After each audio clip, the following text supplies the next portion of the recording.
there in the UK. Stones. And start na natin guys. I-unbox na natin.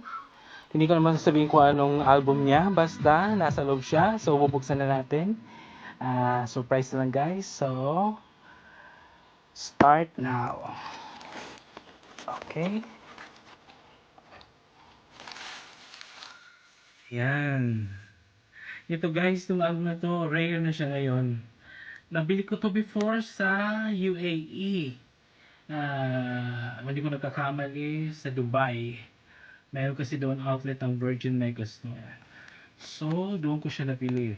And nung time na yun, ewan ko ba nangyari sa mga fans ni Kylie, pero parang nabaliwala itong album na to na hindi sila nakakuha ng copies.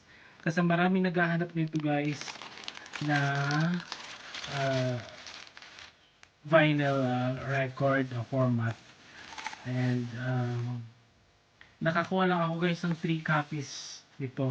And then yung dalawa sold out na, nabenta ko na. So ito na lang yung guys sa titira guys. And i-open ko lang. I-open ko to guys para sa inyo.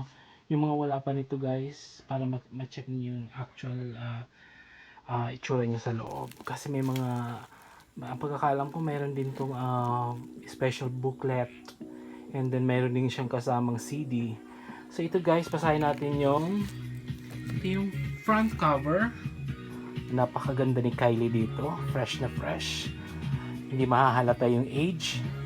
Ito guys yung promotional sticker. By the way, ito ay first press. And hindi na ito na reissue.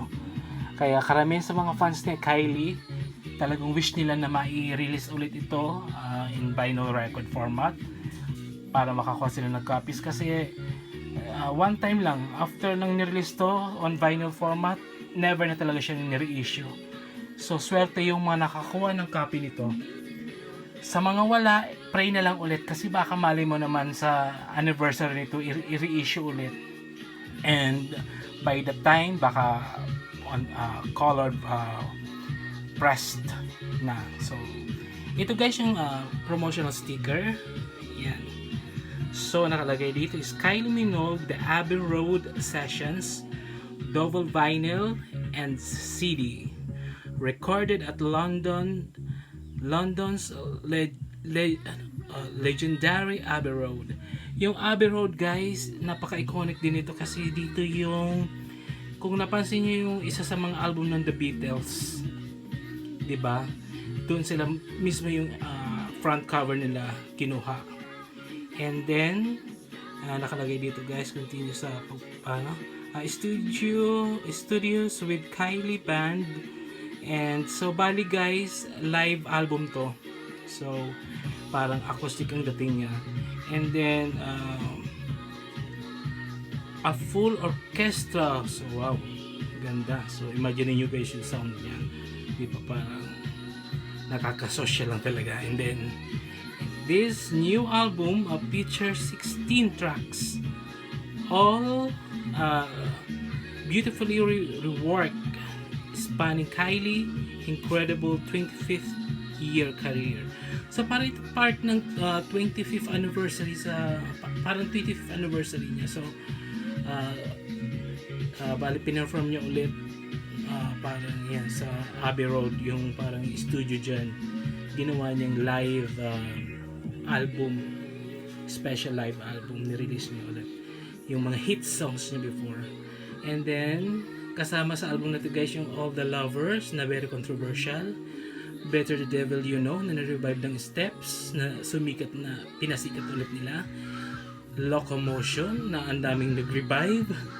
And then di ba guys, ang daming trivia.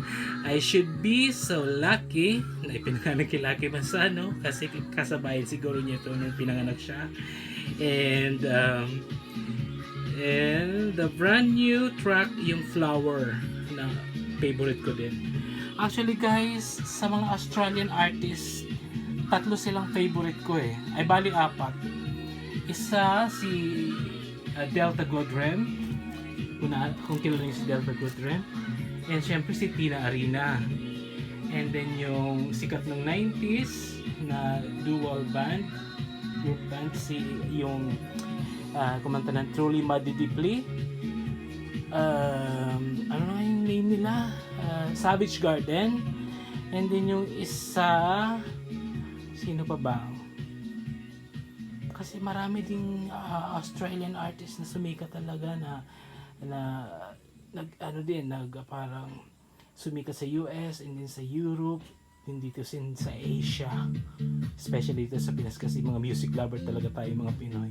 So kahit hindi natin kalahe, basta maganda sa pandinig natin, talagang sinusupport natin, di ba? Kahit nga yung mga K-pop ngayon, di ba? Hindi nakalagpas sa pandinig ng mga Pilipino. So guys, ito guys yung back cover.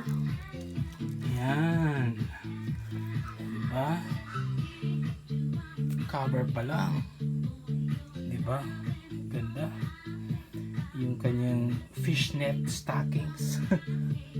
Iconic. Sikat yan ng 1980s. Gamit yun ng mga nila Madonna, Cyndi Lauper, Gloria Estefan.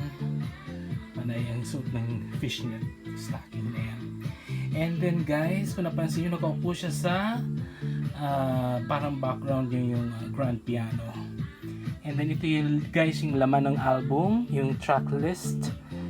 Track 1 sa side 1, All the Lovers. Next is On the Night Like This, Better the Devil You Know, Hand on Your Heart, I Believe in You, Come Into My World, Finer Feelings, Confined in Me, Slow the Locomotion, Can Get You Out of My Head, Where the Wild Roses Grow. Parang may kaduet siya dito before, yung original nito. And then Flower, I Should Be So Lucky, Love at First Sight. Yan, tinutugtog. Hindi. Ano pa pala yan? Yung Can Get You Out of My Head. And then the last track on this album is Never Too Late. Isa yun sa mga song nung 80s na nagawa niya. And then medyo guys mabigat. May kagibatan, may talagang weight talaga, magibat yung mabigat yung album na to. Medyo nangalay ako guys. Okay guys, at kasi ito ay kung napansin nyo guys, ano siya, ano tawag dito, pagpasensya rin guys, medyo na may mental block ako ngayon. So ang tawag ba dito, gatefold. Okay guys, gatefold siya guys. So buksan na natin guys, kasi hindi ko talaga ito binuksan ng full kasi ewan ko ba, parang nanghinayang ako sa plastic, may ganyan akong ewan ko ba, saka ay ko talagang itapon yung mga promotional sticker ng album, lalo na kung first press. So buksan na natin guys, bubuksan ko to para sa inyo, especially sa mga avid fans ni Kylie Minogue. Nakagaya ko din. Favorite ko din naman siya. So guys, buksan na natin.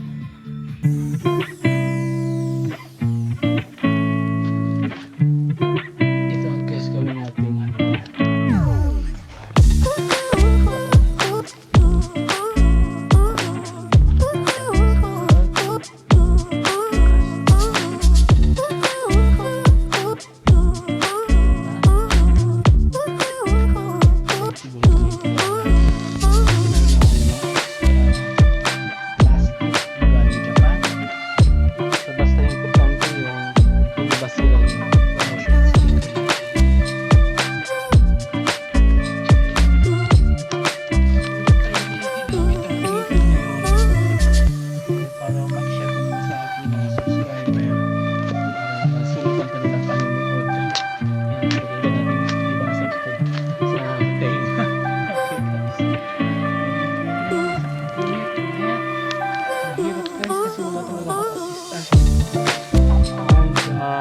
mahirap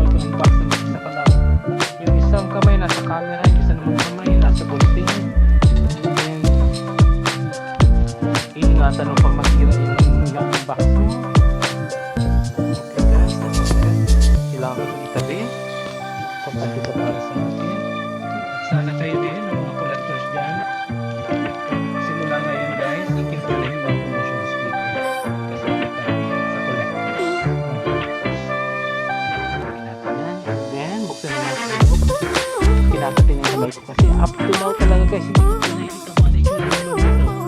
So buksan na natin, gatefold, again gatefold siya. Guys, para sa inyo. Wow! So ano siya? Ano siya po? Talagang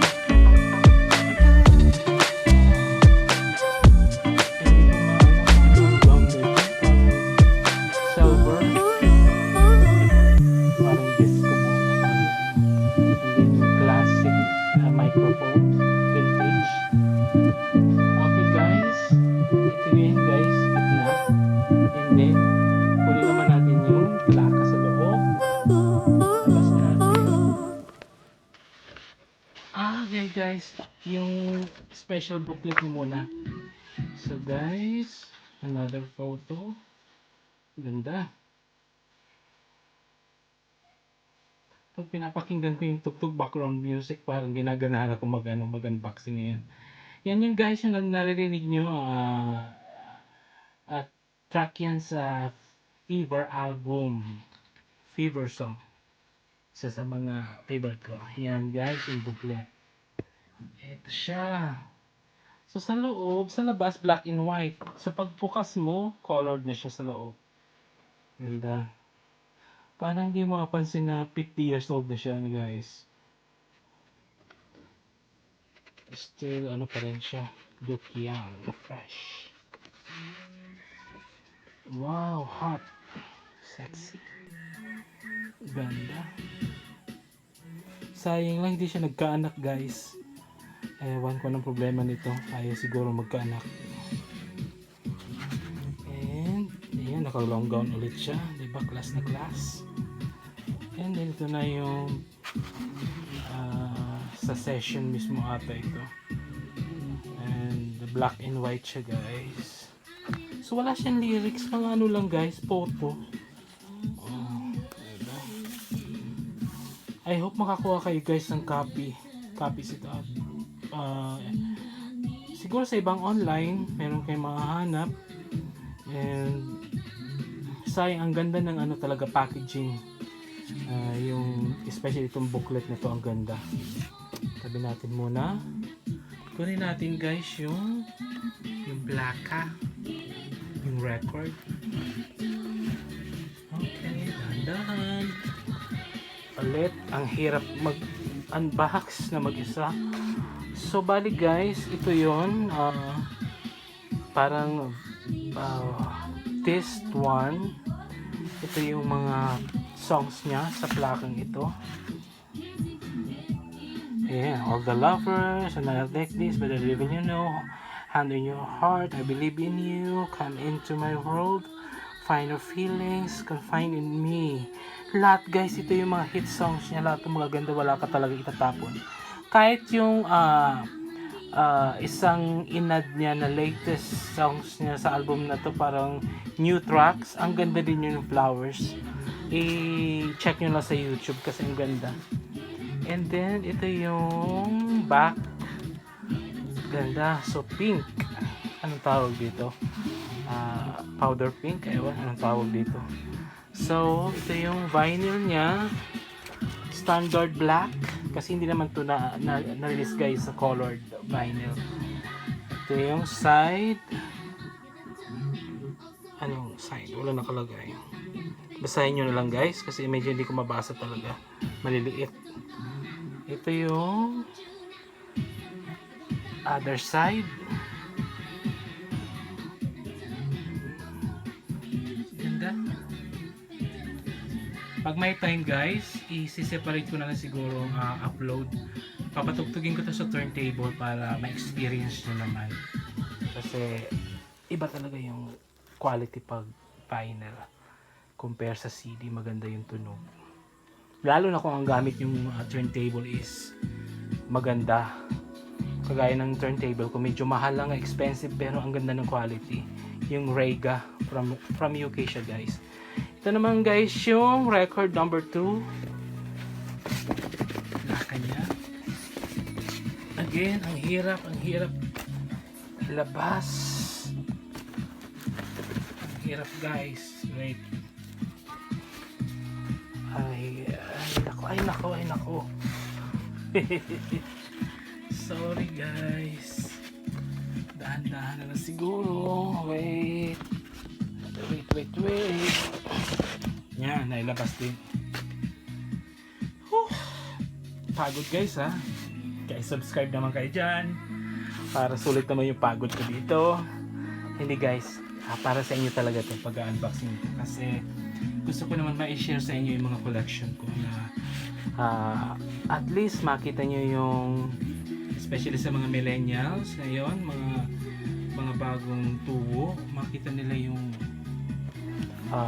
kumbaga yung ma-introduce natin yung mga old artists na mga kalidad. Ito guys yung loob. Siguro hindi ko na ilalabas guys kasi same lang naman, black vinyl, standard vinyl. Okay guys, hanapin natin yung loob nito. May isa pa to eh. Teka, may CD to sa loob. Sige, teka lang guys. Yan, lumabas din. Yan. Okay, tingnan natin yung CD. Ito guys yung CD niya sa vinyl album na ito. May kasama siyang CD format. Actually lahat same songs, same tracks. So ito guys yung ano niya, pareho lang naman. And then tingnan natin yung CD sa loob. Tingnan natin. Labas natin yung CD niya. Ang ganda ng color ng CD. Purple. Ayan, Kylie The Abbey Road Session. Tapos pink yung mga nakasulat sa baba, and then purple yung disc. Okay guys, hanggang dito na lang ulit. Itong unboxing na to dedicate ko sa mga avid fans ni Kylie na marami akong kilala na mga ibang customer ko sa page ko na favorite si Kylie. Para sa inyo to guys, and pa-subscribe na lang guys ang aking YouTube channel. And please like, and kung gusto niyo mag-comment sa message section, you can request kung ano naman ang gusto niyo i-unbox ko next time. Kahit sino, basta mayroon ako dito, especially yung mga classic artists. Marami tayo dyan. And then 90s, 80s, 70s, even 40s. Mga sila Tom Jones, Frank Sinatra, yung mga Billie Holiday, Etta James. See you guys on next time. See you guys sa susunod nating unboxing. And I hope nag-enjoy kayo guys. Thank you for watching.